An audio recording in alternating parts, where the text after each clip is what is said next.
So the module that we initially started out developing was a 15 credit module called Clinical Assessment and Diagnostic Skills, and it was going to be aimed at pharmacists who are, reasonably experienced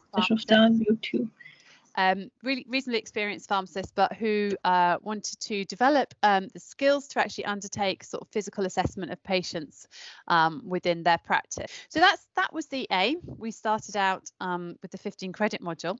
However, COVID came along, and as we were thinking about developing this, we started off breaking down the module into weeks. We realized we had 3 different sort of parts of the module. We started thinking about the different weeks using the co-designs approach, and we realized that actually what we were going to teach them, particularly in terms of their consultation skills, would change because of COVID, because healthcare professionals really are not doing many face-to-face consultations anymore. So we had to really rethink that aspect of the course and think actually what would be really useful for them is to learn about remote consultations, so undertaking consultations on the phone, through video, even email consultations, online consultations.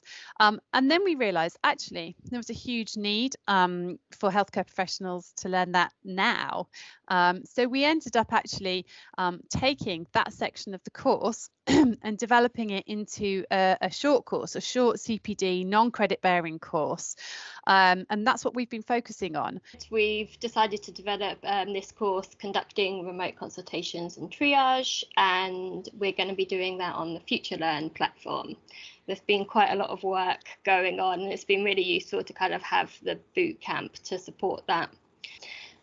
So I think that the module planner was something that was really useful for us when we first started to think about the overview of the course, and the blue-green approach has been really simple, and as other people have said, just having a common language has been really useful when we've been thinking about how to break down content.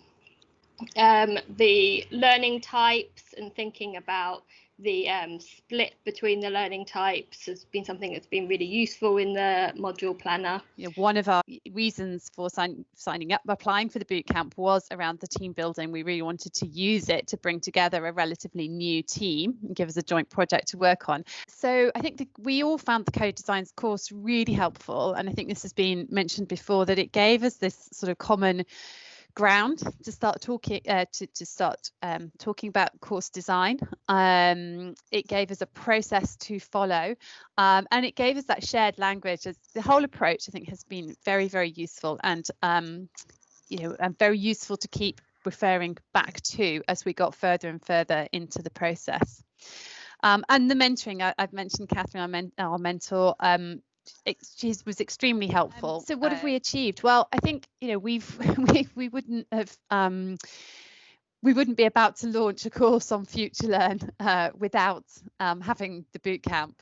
We're also hoping to broaden the impact of the learning by applying it to other courses that we're involved in. So Lizzie mentioned that we're actually part of a prescribing course. I just want to say it's been a really great experience to work with the UCL team, and it has been a challenging time, but you're absolutely right. They've really grasped the opportunities of the situation with both hands, in terms of designing the course, which is very fitted for the current times.